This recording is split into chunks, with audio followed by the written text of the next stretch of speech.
Саламатсыздар, урматтуу замандаштар. Сиздер Кабар маалымат агенттигинин Санжыра программасын көрүп жатасыздар. Бүгүн дагы болсо дагы көпчүлүктүн суроосу менен бугу урусунун ичиндеги Тыным Сейит тукуму жөнүндө сөз кылмакчыбыз. Анткени интернет сайттарда дагы ушул Тыным Сейиттин урпактары көп суранат. Тагыраак айтсаңыздар деп. Мына бүгүн ушу биздин студиябызга Санжыра боюнча элдин көзүнө көрүнүп калган аксакалдарды чакырып, ушулардан бир маек алалы деп турабыз. Тааныштырып кетейин сиздерге. Жанымда турган аксакал Токторов Садык, Санжыра иликтөөчү. Андан кийинки аксакалыбыз Бекбоев Зарлык, Санжыра иликтөөчү. Ушул адамдардын баары Тыным Сейит тукумунун урпактары болуп эсептелет. Манакей Токторов Садык аксакалдын Тыным Сейит жөнүндө жазган китеби жарык көрдү. Экинчи Бекбоев Зарлык аксакал дагы бекер келген жок. Мына Тыным Сейит уруусунун таралышы жөнүндө Санжыра деп бул адам киши дагы өзү китеп жазган экен. Азыр биз ушуну салыштырабыз, элге бир аз маалымат беребиз. Куш келипсиздер биздин студияга. Эми Садык аксакал, өзүңүз Тыным Сейит тукуму болосуз. Негизи эле Тыным Сейит буг урусунун ичинде ушу Тыным Сейит жөнүндө айтып берсеңиз, башталышын. Тыным Сейит тукуму бул Орозбакты атабыздын 5 мырзасынын ортончу баласы Мырзакулдун урпагы. Тыным Сейит ата бул менин бүгүнкү күндө жашап аткан менин 10-чу бутактагы атам. Мына мен санап көрөйүн, өзүмөн баштап. Мисалы, менин атым Садык. Садыктын атасы Токтор, Токтордун атасы Шери, Шеринин атасы Бөжөк, Бөжөктүн атасы Кожогелди, Кожогелдинин атасы Кенетай, Кенетайдын атасы Орус, Орустун атасы Акбагыш, Акбагыштын атасы Токтогул, Токтогулдун атасы Каммыртык, Каммыртыктын атасы Тыным Сейит. Мына 10-чу атам. Менден кийинки менин балдарыма 11-чи ата болуп калат Тыным Сейит ата. Эми ушул Тыным Сейит ата жөнүндө бир аз кеп салып берейин. 1-2 муунга чейин кыскартып эле айтайын. Андан ашыгыраак, көбүрөөк урпактарын билгендер менин китебимден окуп таанышсаңыздар болот. Эми Тыным Сейит атанын 3 баласы болгон экен. Кабели, Жалпек, Каммыртык. Кабелиден Токтомуш, Отор, Жалпек атабыздын өз аты Жалпек болгону менен ата-энеси эркелетип жүрүп шалтагат болуп, шалтагатка конуп өз ата унутулуп кеткен экен. Шалтактаган тарган тукумдары болсо Бактыгул Кабак. Жалпектен Бактыгул Кабак дедиңиз. Мортуктан ким кетет? Мортуктан 8 баласы болгон экен Мортук атанын. Токтогул Жаманак. Жаманак кичине эртерээк жарыкчылыкты көргөн үчүн Жаманак улуусу болуп эсептелет дагы, Токтогул кичи. Бул Токтогул менен Жаманакка атасы көп жыл балалуу болбой жүрүп, тиленип жүрүп, балалуу болуп, анан элден бата алып, ушу баталары кабыл болуп, ар биринен 3 аялдан 9 балдасы болгон экен. Жаманактын 9 баласы 3 аялдан, Токтогулдун 3 аялынан 9 баласы болгон экен. Мен Садык абага азыр кошумча кошулгум келип атат. Анткени жана Жалпек деп атпайбы? Шалтак атабыздын атын, өз аты ушундай болгон деп. Эми мен окуган мурдакы топтогон маалыматтарыма караганда Кабели атабыздын уулу Калбек, ал эми Шалтак атабыздын өзүнүн аты Жалбек болгон деп айтып жүрүшөт. Калбек, Жалбек. Калбек, Жалбек. Эми кыргыз эли бу балага ат коердо жөн койчу эмес экен да. Бир мисалы үчүн эми Калбек төрөлгөндө балким денесинде кичинекей калы болгондур.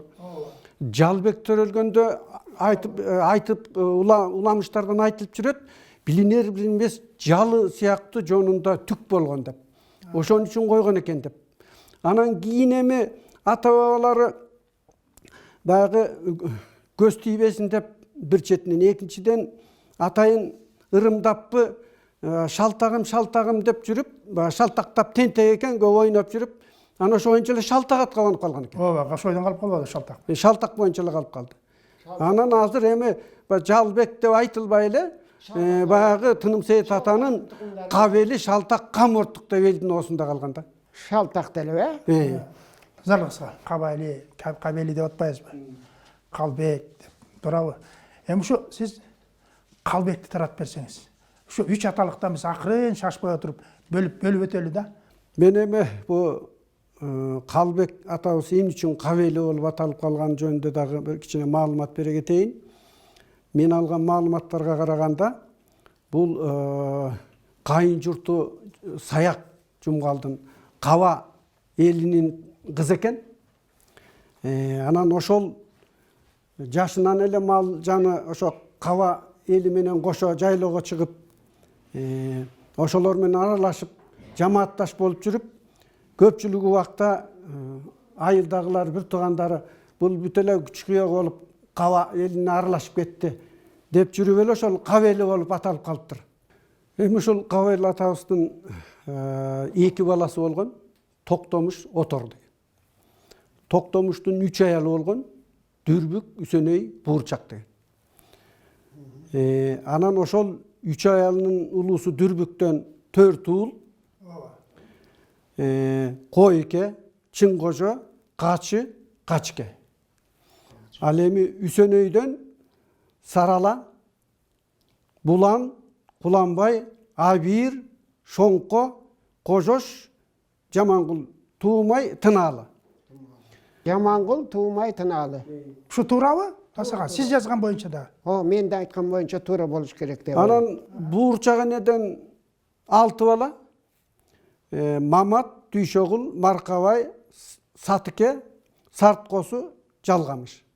Жанагы эмне үчүн бул Кабелинин тукумдары 5 бала болуп аталып калганы ушул Буурчак эненин 6 баласынан келип чыгат да.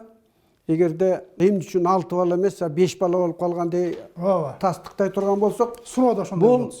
Бул Буурчак эненин негизги төркүнү Лейлектен экен, түштүктөн. Ошол Токтомуш атабыздын көз өткөндөн кийин бул жашыраак экен, балдары жаш экен. Анан баягы жылдыгын бергенден кийин күнүлөрүнөн берки балдардан кичине кодулоолор болсо керек. 15 баласы болгондо. Анан эми баары бир жерден кененирээк жашай албайт окшойбуз деген ой кетет дагы. Ушу төркүндөрүмө барып бир учурашып келейин деп, ал Буурчак энебиз Лейлекке төркүндөрүнө кетет, 6 баласы менен. Анан ошол жактан таекелери да жакшы турушчу экен. Ошол жерде туруп калышат. Анан Жалгамыш деген эң кичүү 6 баласы жаш экен, кичинекей. Ал таекелеринин балдары менен аралашып ойноп ал айтылбай калат. Анан калган 5 бала жетим балдар тың болуп чоңоет да. Ошолор тың болуп, көкүрөгүн көтөрүп, таекелерин, жылкы малын кайтарып, өтө шок тың чыгышат. Анан ошентип анча-мынча айылдыктарга бул 5 бала болбой эле 5 бала болуп келатат деп сөздөр чыга баштайт экен. Эми аны эмне үчүн антип айтканын аны ар кимибиз түшүнүп атсак керек. Анан бир чоң биларман бир аттуу баштуу адамдын ашы болуп калат экен Лейлекте. Анан ошондо бүткүл 7 дубандан кишилер келип ал ашка катышат экен.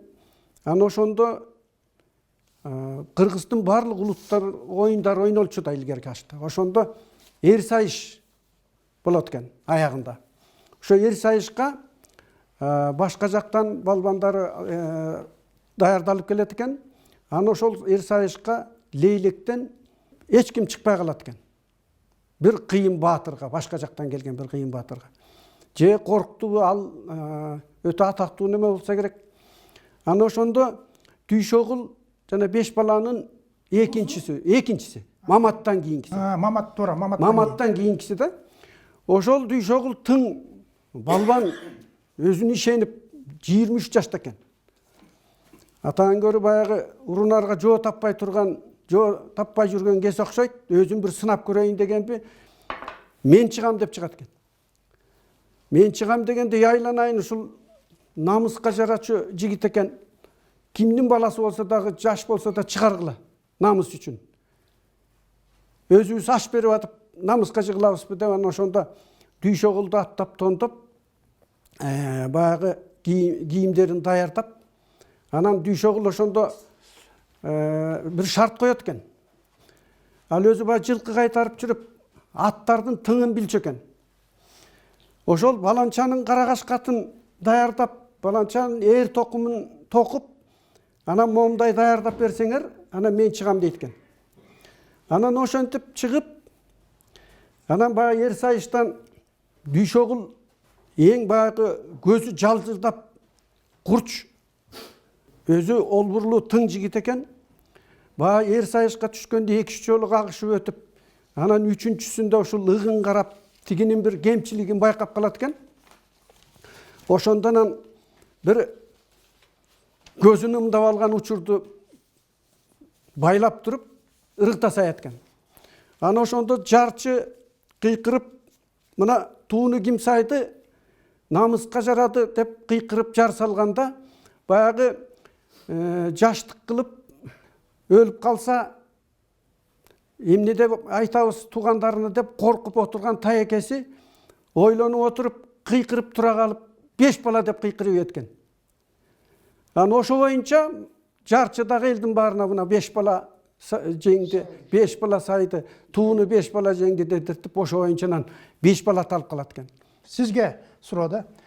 Булар кандайча көлгө кирип кетти? 5 бала. Кайра келишпедиби?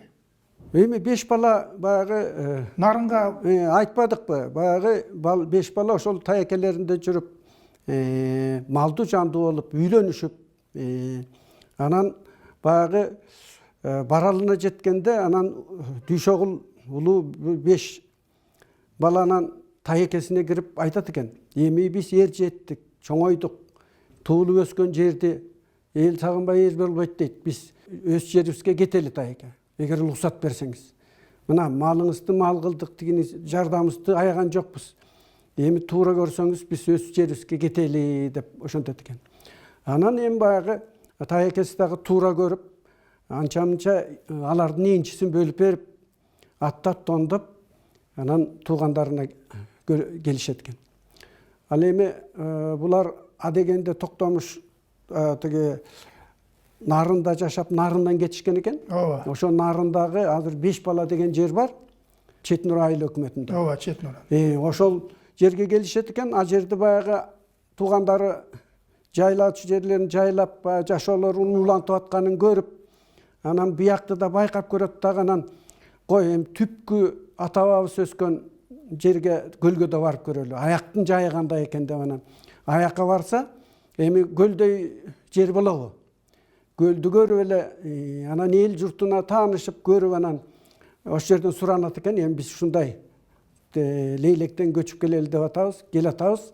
Эми бизге бир жай бергиле, жер бергиле десе, анан туугандар ошол жерден кубанып, сүйүнүшүп, мына Токтомуштун тукумдары келаткан турбайбы деп, анан ошо Тоң районунан жанагы Аксай, Көксайлардан анан жер бөлүп берип, Аксай, Аксай да, Көксай ошолордун баары. Жанагы мына Аксай, Көксай дегеним ошол жердеги жанагы азыркы Кабелинин тукумун изилдеп жазып жүргөн Акматов Жаңгасы, мына ошол Көксайдан болот. Анан мына ошолдорго аралашып бүт ошол жерге туруп калышат. Ал эми мен дагы айтып кое турган нерсе, жанагы аккан арыктан суу агат деп бекер кыргыз айтпайт турбайбы? Жана Дүйшөгүл деген тың чыккан баатыр жигиттин тукумдары азыр ушу бүгүн жанагы 2 жыл болуп калды. Тоңдо районунун башчысы болуп, көп жыл директор болуп жүргөн Калмак деген абабыз бар болчу. Ошо Дүйшөгүлдүн тукуму. Анын уулу азыр кичүү уулу айыл өкмөт. Ал эми улуу уулу генерал Айбек деген жигит. Эми сиз айтсаңыз, бул Токтомуштун Отор деген иниси бар эмес беле? Кыска айтсаңыз, ушу Отордун баарын эле Болгонстанда деп койчу эле, сиз айтып атпайсызбы таптык деп? Ошон бир кыска айтып койсоңуз. Бар бекен Кыргызстандан урпактары? Эми Кабелин Отор деген уулу жөнүндө маалымат мурда жок деп жүрдүк эле. Мына азыр ошол Отордун тукуму Талас облусунун Бакаята районундагы Кошкоргон деген айылдан чыккан ошол Жолдубай Термечик уулу аныктап изилдеп аракет кылып жүрөт. Анын маалыматына караганда Отордун тукуму дагы ошол кезде ошо жактан кийин көчүп келген экен, туугандарын издеп. Анын балдары бул маалыматка караганда Ташүкүр, Табыт деген 2 баласы болгон экен. Отордунбу? Отордун. Ошол Ташүкүрдүн балдары Абыл, Кабыл, булардын баары ошол түштүктөгү туугандарына Лейлекке келген экен. Азыр Лейлекте дагы жашайт экен. Аксыда бар экен, Баткенде да бар экен. Ал эми Табыттын уулдары Кожонберди. Кожонберди ушул көл тарапка туугандарын издеп көчүп келатып, Таласка келгенде таластык туугандар өргүп кеткиле деп кондуруп жер берип, ош жерге 1 жыл өргүп калышы беле ош жерге жашап калыптыр. Азыр жана Жоңгоргон деген айылда Таласта. Ошол Табыт аны Бөлөкчал деп коюшту экен. Ошо Бөлөкчал бала чакасы менен эле келатыптыр. Анан бул кайсы кушчугу сарыбы десе, жок, бул Бөлөкчал деп жүрүп, ошо Бөлөкчал болуп аталып калыптыр. Ошонун тукумдары азыр ошо Жоңгоргон айылында кабел тукумдары жашайт. Урматтуу замандаштар, мына буга чейин Тыным Сейит айтканда эле бул кабелдин 2 баласы бар, Токтомуш менен Отор дечи, Токтомуштан гана таратчыбыз. Отор бул Афганистанга кетип, ошол жакта келбей калганда, ошо бойдон эч ким тукум белгисиздеген. Мына азыр Зарлык Аксакал айтып отурат, бул жигит Жолдубай Термечи уулу деген жигит изилдеп жүрүп тапкан экен. Көсөт бир туугандар издеп келет экен да. Аягында келип, мына Зарлык Аксакал айткандай, Кыргызстандын булуң бурчунда жашап жатыптыр да. Мына бул да жаңылык болуп эсептелет. Эгерде кааласаңар, мына ошол Жолдубай Термечи уулунун Кабели деген китебин алып окусаңыздар болот. Эми Садык Аксакал, сизге суроо. Биз мортук деп атпайбызбы? Кабели, Шалтак, мортук дедик. Ушу мортуктун таратып көрүңүз. Жаманак атанын биринчи улуу аялы Калыбек энеден тараган урпактарына токтоло кетейин. Калыбек энеден Кемпирек, Кожаяр, Кашкар деген 3 бала төрөлөт. Кемпиректен Меңдибай, Балкаш, Медет, Токо, Шайыр. Буларды бөрү деп атап коюшкан. Ушу кандайдыр бир себептен бөрү аталып калганын билбейм. Ушундай жулунган малдар болуп, ошого карата коюлган ат болуш керек. Мунун тукумдарын бөрү тукумдары деп коюшат. Экинчи Кожаяр баласынан Опа, Молдош, Адык, Сокок. Үчүнчү баласы Кашкардан. Кашкардын 2 аялы болгон экен. Кашкардын биринчи аялынан Сырдыбай, Сырымбет, Сартпален Уронкайда деп те коюшат. Уронкай деген ошо Уронкай энеден тараган деген мааниде да. Андан кийинки баласы Жумаш. Үчүнчү Ырыс деген энеден Калча, Борко, Шадыбек. Калча, Борко, Шадыбек.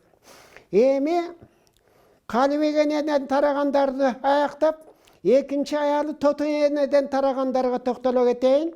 Тоту энеден Маамыт, Алдаяр, Ырыспай деген 3 баласы болгон.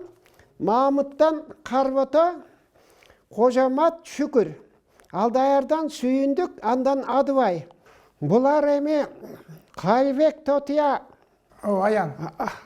Энелердин балдары нарынды Меңбулак, Өрнөк, Эчкибашы деген айылдатар турушат. Калыбек энеден тараган урпактарынын саны болжол менен Нарын шаарындагыларды эсептегенде бир 500 түнгө жакындайт экен. Экинчи Тотуя энеден тарагандар дагы ошол эле аймакта ошолор менен чогуу Эчкибашы айылында, көпчүлүгү Эчкибашы айылында жашайт, бир 300 түнгө чукул эл.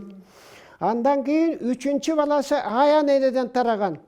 Булар Аян энеден тараган урпактары Оттук айылында жашайт. Жана Жаныбек, Болот, Тыныбектерби? Ооба. Аян энеден 3 бала. Жаныбек, Болот, Тыныбек. Жаныбектен Токтогон, Карабек, Туума. Болоттон Манап, Кебек. Тыныбектен Жаныбек, Карабек, Мартоку, Туума, Бакай. Ооба. Аян энеден тараган урпактары Оттук айылында жашап атат. Оттук айылындагы, Нарын шаарындагы башка жактагы урпактарын эсептегендерин болжол менен бир 300 түтүн аянын тукумдары бар. Жакшы. Ата, сиз айтсаңыз, эмнеге силер тиги эненин атын айтасыңар? Эненин атын атап калганын себебин менин билишимче, менин байкашымда ошо енеден тараған, мысалы Жаманақтың 3 аялдан тарағандың бардығын есептегенде 9 баланы Жаманақтың балдары деп айтқанда, şu bir-birінен айырмалашу үшін енелерінен атын шақырып, кемпіректен тараған балдары, тотаядан тараған балдары, аяндан тараған балдары деп бөлініш үшін, бір-бірінен айырмаланыш үшін енелердің атын шақырып қалған деп ойлаймын да мен. Сіз қандай деп ойлайсыз? Мен де құшыға қосылам. Мына біздің шалтаға табыстың деле мына улуу Бактыгулдун урпактары 3 аялынан таралып атпайбы. Чабалдай, Кызылтас, Меңдүбек деп. Бул эми ал аялдардын аттары да эмес. Бул баягы кошумча аттар да. Мисалы үчүн эми Чабалдай эне байбичеси болгон экен. А киши мындай шыңга бойлуу, арык чырай, өңдү түстүү, анан кара жумушка чабалыраак экен. Анан баягы балдардын урпактарын бул кайсынын Бактыгул атанын кайсы аялынан деп жүрүп эле, мына Чабалдай чабалыраак деп Чабалдай болуп, Чабалдай эне болуп калыптыр. Ал эми Кызылтас энеситики, анын өз аты Күмүш болгон экен. Бирок баягы башын жууган мезгилде кичине бармак басым жеринде кичинеге чач чыкпаган жери бар экен. Кызарып көрүнчү экен, сары шикил киши болсо керек. Анан баягы элдин осундай элек жок, башына суу куюп бергендер айтылып эле, анан ошол кайсы энесине бул кимисинин балдары дегенде эле Кызылтас энеден деп ошентип отуруп Кызылтас аталып калыптыр. Токолу Меңдүбек биздин энебиз жашыраак экен, кийин алыптыр. Ак жумал, бетинде меңи бар келине аял экен да. Ошон үчүн бул Меңдүбек деп аталып калыптыр да. Бул кайсы баласы, кайсы аялынан дегенде эле Меңдүбек деп. Ошентип биз дагы бул баягы эгерде бир эл аялы болсо атасынын атын чыгарып калышы мүмкүн эле. Анан жанагы 2-3 аялдан алып атып, анан ошол кайсы баласы, кайсы энеден, кайсынан тараган дедиртип такташ үчүн, бөлүш үчүн, айырмалаш үчүн ошентип эненин атын чыгарып калыптырбыз да. Жакшы, урматтуу замандаштар, мен да барып калган жерде баягы эт тартканда чакырып айтып калат экен, аян эненин балдары бияка отургула депчи. Мен ошон үчүн айтып атам да, ушинтип бөлөт. Жанагы уруу деген чындыгы туура эмес. Ал Чабалдай эненин, аян эненин мисалы үчүн Тотуя эненин балдары, урпактары деп айтат экен. Урпактары, анан дагы бул кыргыздын каада салттары да кыйын да, укмушта да жазылбаган закондорубуз бар эмеспи? Ошол эле жана сиз айткандай бир конок болгондо, анан учаны кимге тартабыз, жолдустук кан бөлүштүрө бергенде тигил Кокуй байбиченин баласы ошого бергиле дешчү экен да. Ошол салтка да тууралаш үчүн ушинтип атоого туура келген. Ушу жеринге кошуп коеюнбу? Туура айтасың, Зарлык. Бизде Кыргызда ушундай салт бар. Мисалы, Токтогул менен Жаманак эгиз бала болсо дагы Жаманак 1 саатпы, 1 күнбү, жарым күнгө мурунураак төрөлгөн үчүн Жаманакты улуу катары сыйлап, Токтогул Жаманактын урпактары чогуу отурган жерде Жаманакка кичүү баласы болсо дагы Жаманак туугандардан өкүлдөрүнө улуу устукан берилип, ошолорго улуу сый көрсөтүлөт. Ата, сиз айтсаңыз, бул Жаманак Токтогул бир тууган. Ооба. Бирок менин билишимче, экөө аябай бир мындай бир арыздашып жүрүп өттү да. Бул Токтогулдун урпактары эмне үчүн тиги Эрем кабырга барып калды? Ага мындай бир себеп болгон да. Ал мезгилде Тырымсейит уругу көлдөн арынга көчүп келе элек мезгил болгон экен да. Көлдүн ушу тескей тарабында тоң аймактарындагы, жетегүс аймактарындагы жашап атып, Токтогулдун 9 уулунан тараган балдар кичине тыңыраак чыгып, анан ошо эгиз бала болсо, бир тууган болсо дагы Жаманактын балдарын кичине кодулагансып, үстемдик кылып, ушундай экөөнүн ортосунда нааразылык туулат. Ушун нааразылыктан улам Жаманак туугандардын урпактары бугунун биларманы белек кан даражасында башкаруучусуна арызданып барышат. Бизге күн көрсөтпөй атат Токтогулдун 9 уулунан тараган балдар. Буга бир чара көрүп, тыйып койбосоңуз, такыр эле бизге жашоого мүмкүндүк болбой атат дегенден кийин, анын үстүнө дагы Токтогулдун тогуз уулдан тараган урпактары кичине тентегирээк болуп, Акбагыш ата сыяктуу тыңдары Белек атанын бийлигинде моюнсунбай, аны деги айрым учурларда укпай койгон учурлары болгон экен. Бир күнү күндөрдүн биринде Токтогулдун балдары орду атып, кыштын күн болсо керек, чогулуп орду ойноп аткан жерге Белек башкаруучу ат ойнотуп келип, кыр көрсөтүп ушу Токтогулдун балдарын бир кандай кылып бир тартипке чакырсам деген ой менен ат ойнотуп келип кыйкырат экен да. Ай, ордатып аткан Токтогулдун тогуз уулунан тараган балдар. Мен уккула. Тетеякта калмактан жоо келип, жылкы тийип атса силер жаймаракат ойноп, жатасыңар. Токтоткула ойнуңарды. Эгерде токтотпой менин сөзүмдү укпай турган болсоң, Токтогулдун тогуз уулунун тараган урпактарыңарды силерди ыттымай эснесем мен, керек болсо. Дейт. Ошол учурда баягы Токтогулдун тогуз уулунан тараган балдардын арасында отурган аксакал: "Эй, Белек баатыр, сен могу жерде улуу кичи аксакалдар отуруп атат, жаштар отуруп атат, жаштар ойноп атат. Бир ордодун четине отурган аксакалдарга салам айтып келип, андан кийин деле айтчуңду айтып, андан кийин деле аларды тартипке чакырып албайсыңбы" деген сөзгө Белек ого төтөн ачууралып, ого төтөн кырын көрсөтүп, ордону тебейлеткенде, ордонун четинде отурган Акбагыш баатыр кылычын кындан суура кылып Белекти качырган экен. Белек атынын тыңдыгынан аман калган экен. Анан ошол күндөн баштап Белек Токтогулдун тогуз уулуна каршы болуп, андан үстүнө жаманак туугандардын жанагында каршы айткан сөзүнөн улам, анан Белек ошол мезгилде бул көлдөгү Түндүк Кыргызстан ушул калмактардын кол астында катары, калмактардын бийлиги астында калган учур экен. Калмак кандарына арстанып барган экен Белек.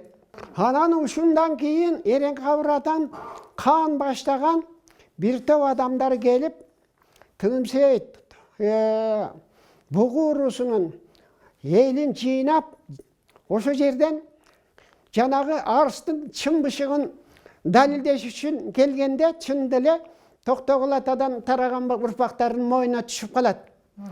Анан ошондон кийин кой силерди, мен силерди өзүмдүн айылыма Эрең-Кабырага көчүрүп кетпесем, ошо жактан тартипке чакырбасам болбойт экен деп, Эрең-Кабырага Токтогулдун тогуз уулунан тараган балдардын кетишинин, барышынын бирден бир себеби ушундан болгон.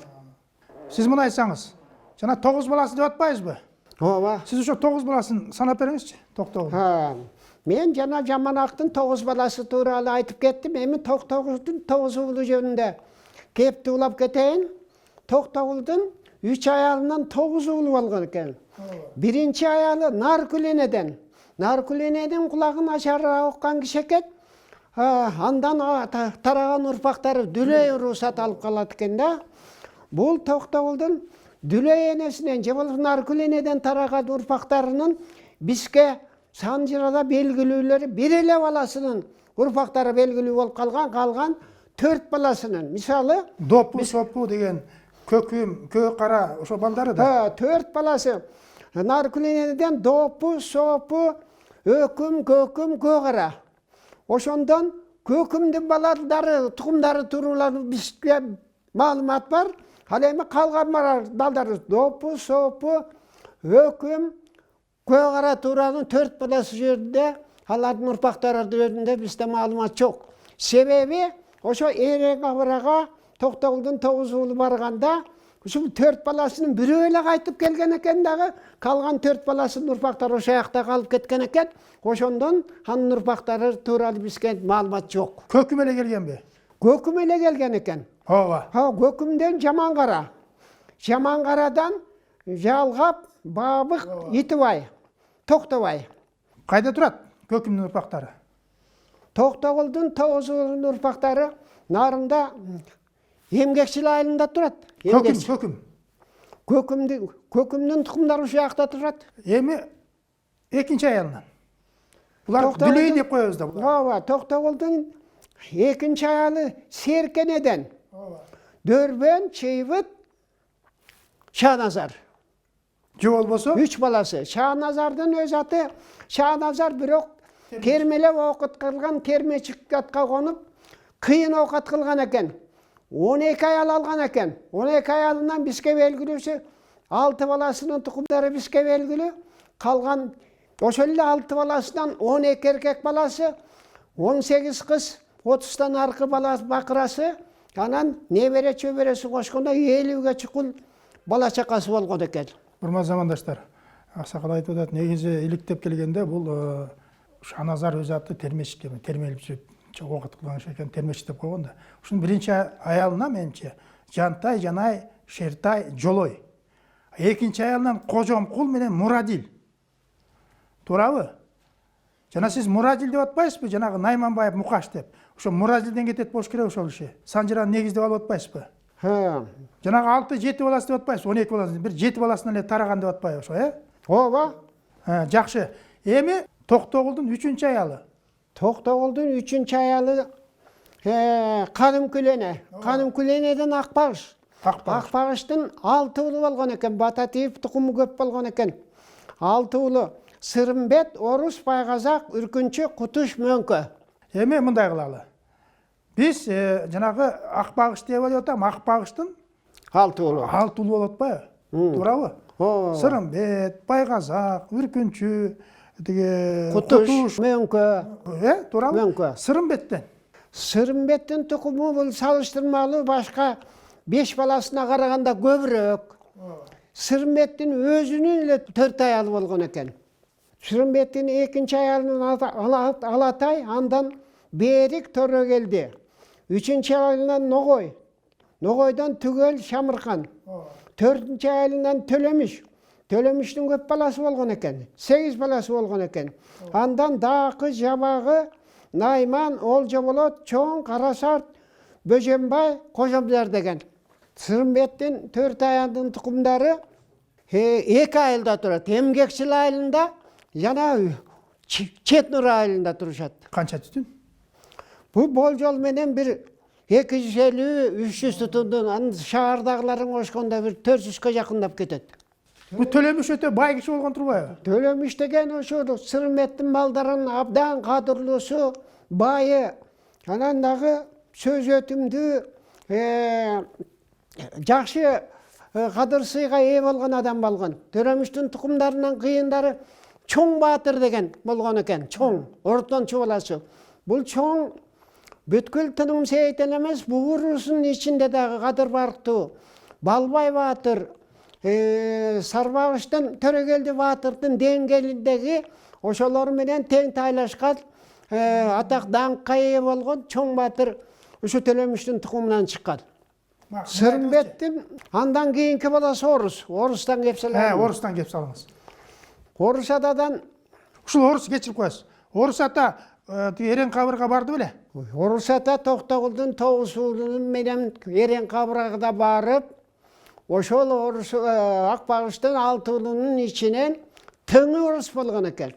Тыңы Орус болуп ошо калмактын арасында дагы кадыр баркка ээ болуп, ошо жактан дагы бий даражасына жетишкен экен. Бирок Орус атанын ошондой жетишкендиктерин калмактар көрө албай, калмактар Орус би өзүнүн туугандарынан кол курап, калмактарга каршы бир чабуулга даярданып отуруп окшойт деген жалган маалыматты тарап кандай жамандап баргандан кийин кан өзүнүн балдарына, туугандарына ишенип, Орус бийди андай болсо, андан чын бышыгына жетсең, мергенчиликке алып чыгып, ошо жактан жайлап келгиле деген буйругун айткан экен. Аны ошол эле калмактардын ичинен кыздарынын бири угуп калып, Орус бийдин аялына айтып келген экен. Ушундай болуп атат. Мергенчиликке барбасын. Анткени Орус бийдин ошол кичи аялы дагы калмактардын кызы экен. Ошо калмактардын кызынын теңтиш кызы келип, ушундай абал болуп атат. Орус бий мергенчилекке барып айла койсун, андан көрө качып кетүүгө аракет кылсын деген сөздү айткандан кийин орус бей даярдана баштайт качууга. Качууга даярдана баштап, анан эми анын айласы кетет экен да. 3 аялынан, биринчи, экинчи аялынан 12 баласы бар экен. Үчүнчү аялы жаңы үйлөнгөн экен, боюнда бар экен. Анан бирки 2 баласынын 12 баласына кабарласан да оруса ата кармалып кала турган. Ошон үчүн аларга айтпай, жашыруун түрдө даярданып эле кичи аялы менен качып чыккан экен. Анан кечи аялы менен келатып, жолдон бир вариантты айткат. Тойчу деген 2 баласын ээрчите чыгып, ошо жол бир баласы жолдо өлүп, бир баласы аман келген деп. Экинчи бир санжырлачылардын айтымында ошол кичи аялынын боюнда болуп качып келатып, жолдо үңкүрдө төрөп калып эле, анан ошол баласын жакшынакай төрөлгөндөн кийин жолго чыгышып, аман эсен элине келген экен, жолубуз ачык болду. Жолубуз жакшы болду. Бул баланын атын Акжол коелу деп Акжол койгон экен. Ал эми калган 12 баласы кектеп, орусту жаман көрүп, кичи аялы, калмак аялы менен качып кетти. Бизди таштап кетти. Бизди киши катары көргөн жок деп, кектеп, эрен кабырда калып кетишкен. Келген эмес. Кийин Токтогулдун Тогузулундан тарагандары качып элине келгенде да алар кошулуп келбей ошол жакта калган. Калып калган, Ошондуктан алардын тукумдарынан азыр бизге эч кандай дайыны жок. Токтогулдун калган келгенден кийин Акжол, анан бияктан дагы үйлөнүп, Меңдибай, Кенетай деген 2 балалы болот. Меңдибайдан тарагандар эмгекчил, мурун кытайчы Иленчилаш деген айылда турушчу, азыр эмгекчил айылында кийин колхоз ирелешкенде ошол жака кошулуп кетип, ошол жерде жашашат. Бир 150 тукумга чукун эл. Ал эми Кенетай атадан Кожегелди атанын тукумдары. Менин чоң аталарым болуп калат. Кожегелдинин ата тукумдары Орчусас айылында жашашат. Кожегелдинин 3 аялынан 6 баласы бар. Биринчи аялынан Алике Мамажан, экинчи аялынан Бөжөк, Телтай Жантай, үчүнчү баласынан Турдумамбет. Мына ушул 6 баладан тараган урпактары бир 150 түтүн айылда турат. Андан калган биз Ортосас айылы Нарын шаарына өтө жакын болгондуктан кыш таксалган учурларда биздин Ортосас айылынын көпчүлүгү шаарга үйлөрүн салышкан. Нарында биздин ошол орус уулудан тараган урпактардын көбү Нарын шаарында жашашат. Жакшы. Анда сизди Бөжөктүн жана Нуралы, Шайры деген сиздин чоң атаңызбы? Ошолор менин чоң атам. Бөжөк байдын 4 баласы болгон экен. Улуусу Нуралы, андан Баялы, Байгазы, Шери деген. Шериби? Шериден Өмөр Токтор. Өмөр Токтордон мен. Эмне Өмөр эмес анан? Өмөр деп Өмөрдүн баласы болгомун, бирок экөө бир тууган. Өмөр Токтор. Токтор атамдын улуу баласы, улуу эле бир эле баласы болгон Токтобуш деген баласы. Машинеден бир кокустуктан каза болуп калып, андан кийин баласы жок калганда мени ошо Өмөр атам бир жолу берген экен. Ушул сенин балаң болот. Сен асырап аласың деп мен Токтор атамдын баласы болуп Нарын шаарында чоңойгом. Эми берки балдарын айтсаңыз, Чейбит, Дөрбөндү айтыңыз. Чейбит жөнүндө сурап атасыңар. Бул Чейбит Токтогулдун Тогузулунун экинчи аялынын Серкенин балдары деп эдикпи? Дөрбөн, Чейбит, Термечик. Чейбиттен тарагандар Чирбиттин 4 баласы болгон. Атасары Айдарбек, Абылаке, Мамаке. Мамаке батыр ушул урдан чыккан. Мамаке. Дөрбөндөн жана Дөөлөтжан, Былтыр, Быжы деген ошол балдарбы? Дөрбөндөн Былтыр, Быржы, Дөөлөтжан. Дөөлөтжандан Шүкүр, Көбөш, Шүкүрдөн Кубат, Калча, Былтырдан Бапа, Койчуман, Чокмор, Чоту. Быржын айтып. Быржыдан Арык, Чолой, Абыш, Шүкүрбай, Асанбай. Булар кайда турат? Бұлар Ортонор айылында жашайды. Бұларда бір чейбіттен тараған ұрпақтары да бір 300 тұқымға 300 үй-бүлөге жақындайды. Біз шуға тоқталалы дағы үркүнчүгө Акбагыштын 6 баласы бар емес пе? Акбагыштын 6 баласының бірі үркүнчү. Үркүнчү. Ошо Акбагыштын бір баласы үркүнчү. Ушу үркүнчүдөн ким тарайт? Белгилүү кишилер чыгат ушудан. Үркүнчүнүн 3 баласы болгон. Божокой, Шопок, Бердике. Божокойдун 2 аялынан, биринчи аялынан Сарык, Төжүк. Экинчи аялынан Калча. Сарыктын биринчи аялынан Табылды Балтырдын атасы Алыке, Баястан Айылчы. Ошол Алыкеден Табылды Баатыр төрөлөт эмеспи? Алыкеден төрөлөт. Жакшы. Залгыса. Сиз айтсаңыз, бул Шопок Баатыр, Мамеке Баатырга эстелик тургузулдун арында, бесинде. Эми жыл суштуруп келсеңиз, мен ойлойм ушу Мамеке улуураак го дейм Шопоктон. Мамеке улуу болгон. Мына жана эстелигин тургузганда дагы ошо тарыхчылар изилдеп көрүп туруп, Айкелдин көрүнүшү ошол Мамекенин улуулугун көрсөтүп турат да. Бир жок дегенде бир 10-12 жаш улуу. Мен ойлойм ошондой улуу болуш. 12-10 жаш улуураак. Мен сүрүштүрүп карап көрдүм. Анан Шопок Баатыр ошо 12-13 жашка чейин кичүүрөөк болгон дейт. Ата, сиз айтсаңыз, ушул Шопок менен Мамеке Эрен кабырга бардыбы? Эрен кабырга бармак турсун, ошо аякта чоңоюшкан, ошо аяктан жетилишкен булар. Акбагыш ошол жактан өлөбү? Акбагыш калмактын каны Тума деген болгон экен. Тума бул Токтогулдун Тогузулунун бир канча жылдар, 10 жылдар ошо жакта жашап калышкан экен Токтогул тукумдары. Анан бул Тумаган бир күнү чакырып алып Токтогулдун Тогузулунан тараган аксакалдарын, улууларын, билармандарын чакырып туруп кеңеш салган экен. Токтогулдун Тогузулунан тараган урпактары, силер Эрен кабырга келгениңерге мынча жыл болду, 10 жыл болду. 10 жыл болду. Силер эртедир кечтир силер өзүңөрдүн жериңерге сөз кетишиңер керек да. Мен болсо карыдым. Азыр салдан күчтөн таяп баратам. Мен силерге эч кандай жамандык кылган жокмун. Башка ярдан келген катары силерди кодулаган жокмун. Өзүмдүн туугандарымды, бала чакамды кандай, бала чакама кандай мамиле жасасам да силерге деле ошондой мамиле жасап, туугандык мамиледе болуп, кыз алышып, кыз беришип, тууган болуп калдык. Бирок силер баары бир кетишиңер керек.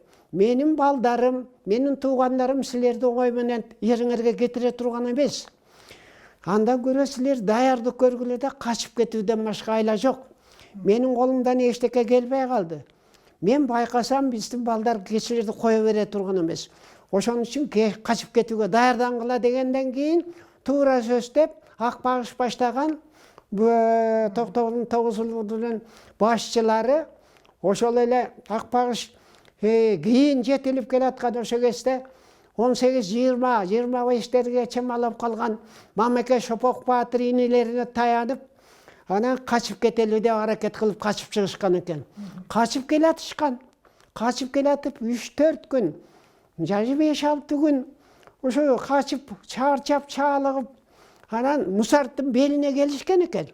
Мусарттын белине келгенден кийин Акбагыш токтотуп көчтү.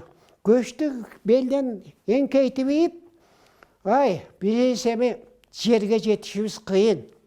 Азырынча бир Кашкар тарапка эле барып туралы. Мусарттын белин Кашкар тарапты карай ашырып, көчтү ошо жака алып кеткиле. Силер Мамеке Шопок баш болуп ушу көчтү узатып кеткиле. Мен бу алдыга белде калып, мен куугундардын жолун тосоюн. Куугун сөзсүз болот. Мен байкап турам, билип турам. Алар 3-4 күндөн бери кууп келбегендин бир себеби алар аябай даярдык болуп кетти.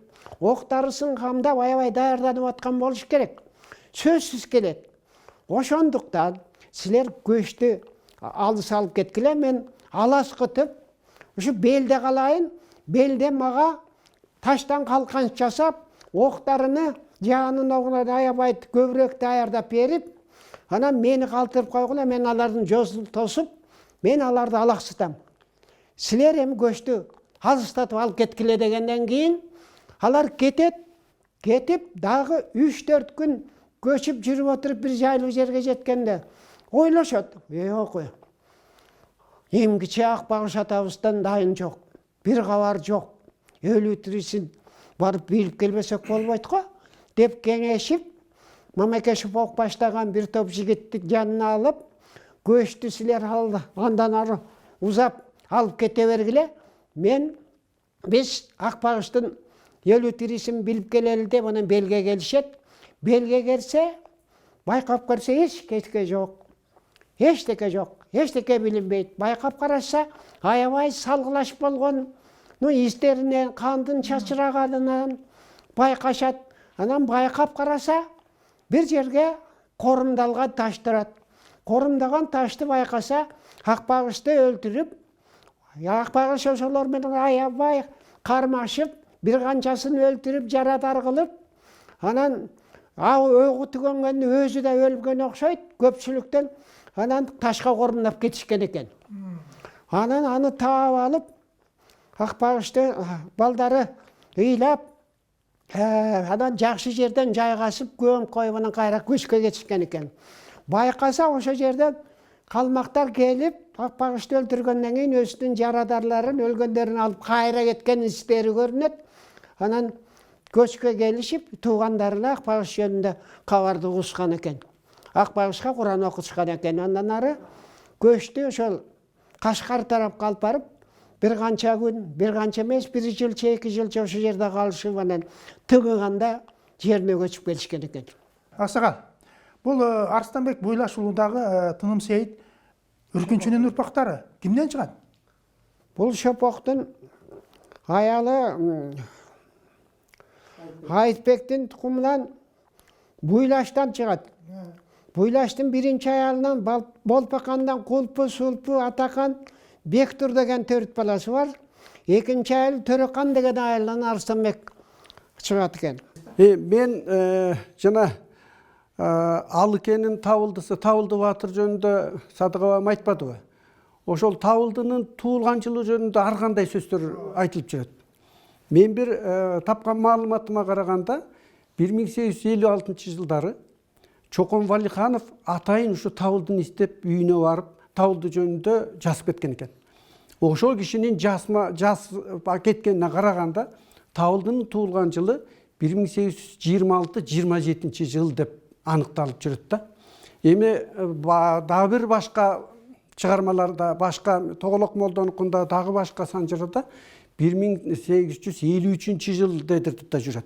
Эми андай болушу мүмкүн эмес. Эми жылды сүрүштүрүп генеалогиялык таблицаларга такасак, ошо Табылды жанагы 1826 жылы 27 жылы туулду дегени ошол кичине чындыкка жакыныраак да, чындыкка жакыныраак.